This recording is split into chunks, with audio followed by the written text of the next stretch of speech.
So I want to jump into teal hunting since that's coming up real fast. Kind of walk us through the gear that you have and, kind of the necessities that somebody might have to have if they're going to be chasing early season teal. Yeah, okay. I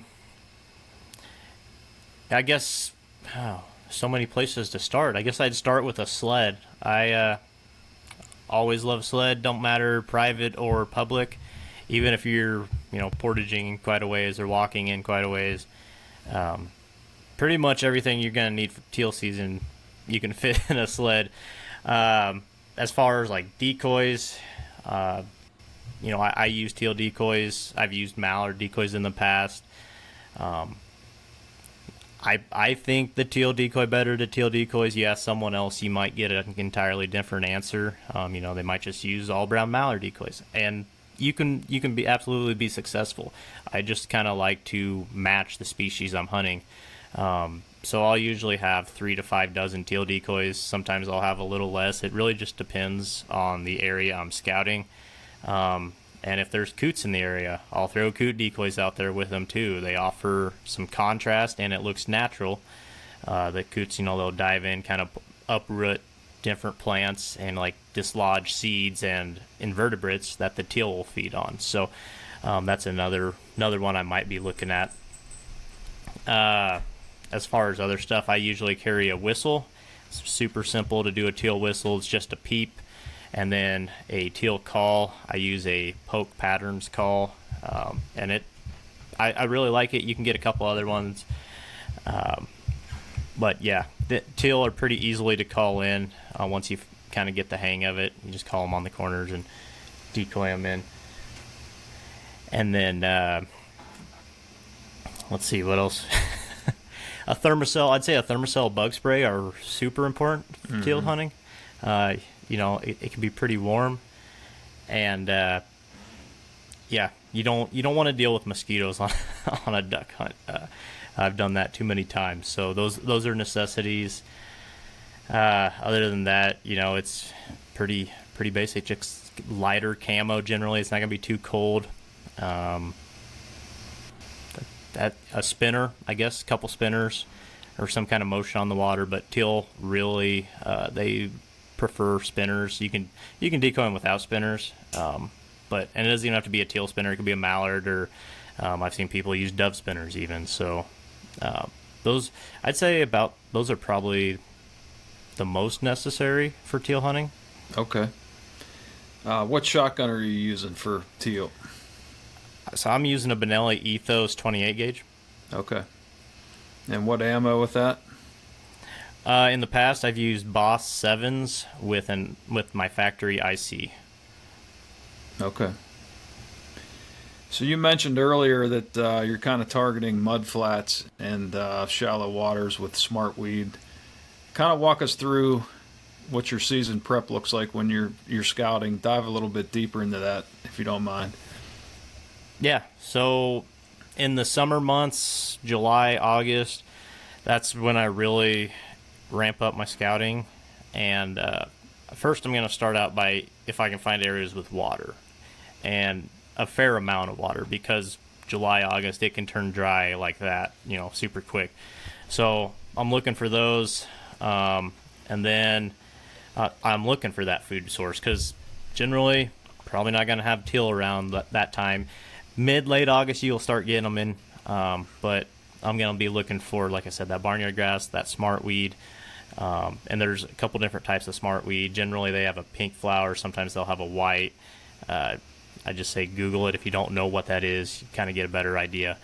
But those are pretty good bet if you find those in like a wetland or mudflat area with standing water.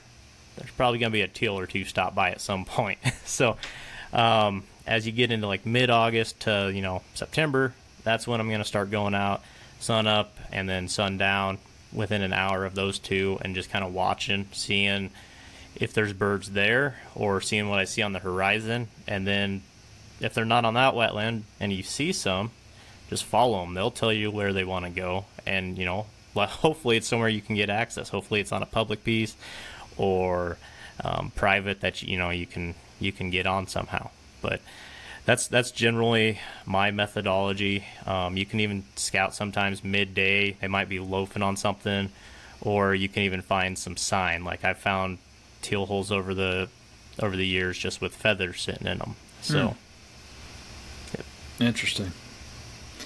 So as you're getting closer to the season and opening day rolls around, what kind of tactics are you employing? Like when you're heading out, is it it's pretty similar to big ducks? Are you getting out there, just trying to secure the spot? And what's your decoys setup look like? Yeah, I try to get out there pretty early. I don't like being beat, and I really don't like feeling rushed. That's a big thing for me. Is I try to get out there plenty early, so I want to be set up before that, before legal, but ideally a half hour before shooting time, so I can, witness the marsh just come alive, watch them ducks dump in before shooting time.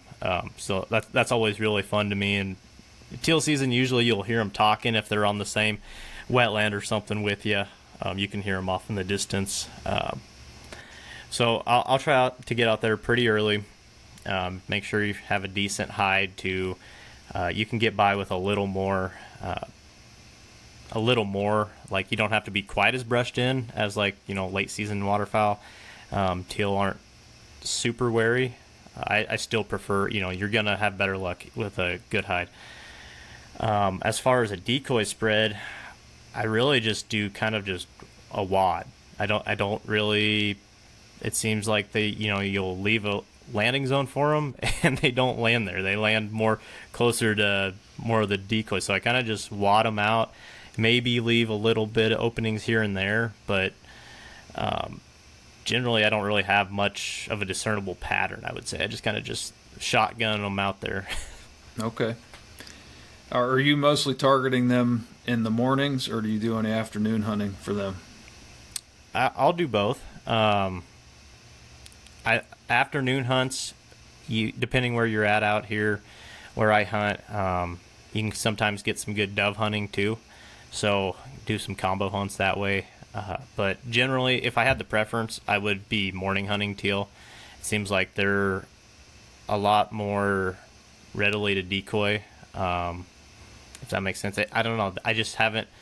I've had luck in the afternoons. I just haven't had as much luck versus morning hunts. Sure. So as far as calling, those things seem like they're pretty quick. Do you get to reach out and call to them pretty much, or you wait until they're, showing themselves buzzing by before you're calling? It kind of just depends. They fly, so they just zip in and out.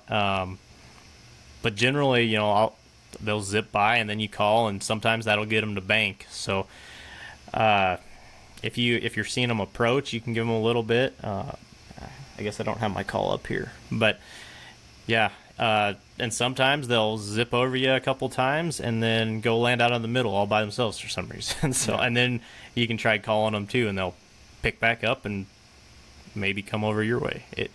I don't know. There's not really a rhyme or reason. It seems like they're a very erratic duck. Okay. So any other tips or anything you've picked up over the years that kind of helped you out along the way? In regards to teal hunting, or just how you've whether it's scouting that you've gotten better at, or calling, or your setups, or anything that maybe starting out you might have missed some things. Yeah, hide. We got away with some less than okay hides, and you can with teal, but anymore I'm overkill is underrated kind of deal for me. If you find like a wetland in a flooded cornfield, like a flooded cornfield kind of situation, yeah, you can just sit back in the corn, in the corn stalks a little ways, and they're not gonna see you. They won't know you're there. But if you're hunting on more of a bigger, wide open wetland, you're gonna want maybe an A-frame or a panel blind, or find some tall cattails or rushes or something to sit in. You know, don't just go sit out on an exposed bank somewhere. So I would say, like, don't underestimate your height, or like don't trying to think of the right way to word it, but basically height is important. Yeah, don't get sloppy. Yeah, don't get sloppy just because they're teal. Like, just because you might have a chance. Yeah, and then I guess I would say for new people starting out, there's no shame in holding off on shooting at a bird if you don't know what it is. You know, every year I'll see on social media, wherever, people, you know, look at these blue-winged teal I shot, and they're wood ducks or shovelers or something. And it's, you know, just there's no shame. You can let that bird sit there and land until you can identify it by its call, by its body shape, whatever.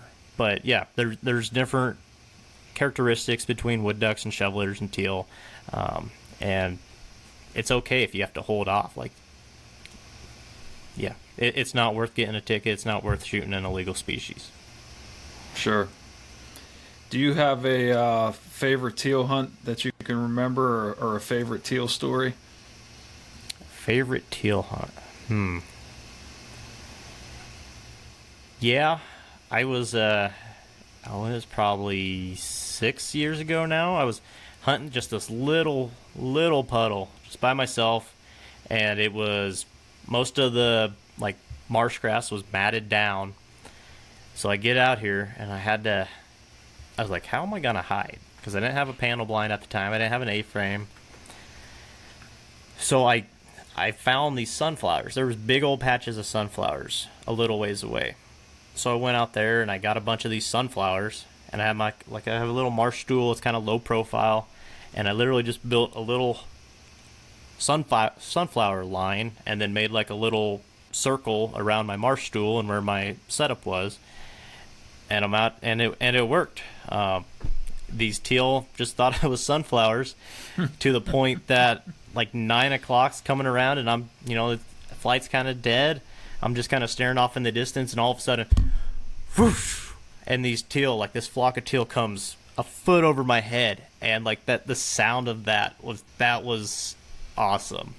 And then they landed on the other side. They didn't actually decoy, but they flew right over me and didn't flare off. So wow. that was pretty cool. Yeah, for sure. How many teal are you allowed to take per day there? 6. Okay. And they usually hanging around through what do you have, like a 3 or 4 week season there? It's so there's like 2 teal zones. One zone is only 9 days, the other one's 16. Okay. So they generally in that area for those full seasons, or does that depend on the weather? If it gets too cold, they'll take off earlier. Yeah. Yeah, blue wings do not really care for cold weather. And we've actually had snow one year during teal season a few years back. So they were nowhere to be found after that. But generally, yeah, 70s, 80s, I've hunted them in triple-digit heat in the afternoons before, and they're there. That makes for some miserable hunting.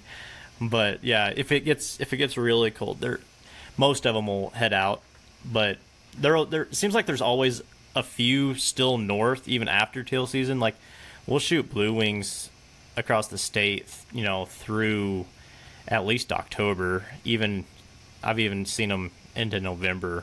Okay. And last year, with how warm it was, I'm gonna guess there was some around in December even. So, what's your favorite way to prepare teal? Okay. So early season, like blue wings, it's hard to beat a good old popper.